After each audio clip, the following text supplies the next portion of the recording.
करबला के शहीद हज़रत इमाम हुसैन अलैहिस्सलाम ऐं संदसि जानिसार साथियुनि जो चहलम हर साल जीअं गुलाब लगारी भरिसां उघम कोट में निहायत अक़ीदत ऐं एहतराम सां मल्हायो वियो। ख़बर मूजिब करबला के मैदान ते हज़रत इमाम हुसैन अलैहिस्सलाम ऐं संदसि साथियुनि जे ॾिनल लाज़वाल कुर्बानी जे सिलसिले में चहलम ॾिहाड़े ते सिंध ऐं मुल्क मुख़्तलिफ़ इलाइक़नि मां गुलाब लगारी भरिसां सिंध जे तारीख़ी माग उघम कोट जे क़ब्रिस्तान में मदफून बीबी माहम सलामुल्लाह अलैह जी मज़ार ते हाज़िरी ॾियण लाइ या हुसैन जी सदाउनि सां सवे काफ़िला जिनमें हज़ारे मर्द औरतूं ऐं ॿारड़ा के प्यादल के मुख़्तलिफ़ ट्रांसपोर्टरनि वसीले पहुता, जिते नुआख़वानी सीना ज़नी कई वई ऐं मजलिसूं पिणु बर्पा कयूं वयूं। ईंदड़ ज़ाइरीन लाइ औक़ाफ़ खाते में ऐं मसलक अहले तशरीह जे मुख़्तलिफ़ माण्हुनि जी गॾियल कोशिशुनि सां मैनेजर अब्दुल सत्तार सोलंकी, अली गुल लगारी, मोहम्मद आशिम लगारी, नियाज़ हुसैन लगारी ऐं ॿियनि जी अॻवानी में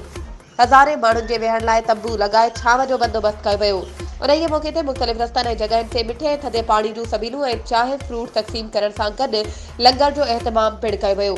पुलिस पारां एसएचओ गुलाब लगारी रियाज़ हुसैन जी अॻवानी में वॾी पुलिस नफ़री सां गॾु ट्रैफ़िक पुलिस ऐं लेडीज़ पुलिस समेत रज़ाकार पिणु मुक़ररु कया विया। वधीक ख़बरुनि ऐं अपडेट्स जे लाइ असांजे चैनल खे सब्सक्राइब कयो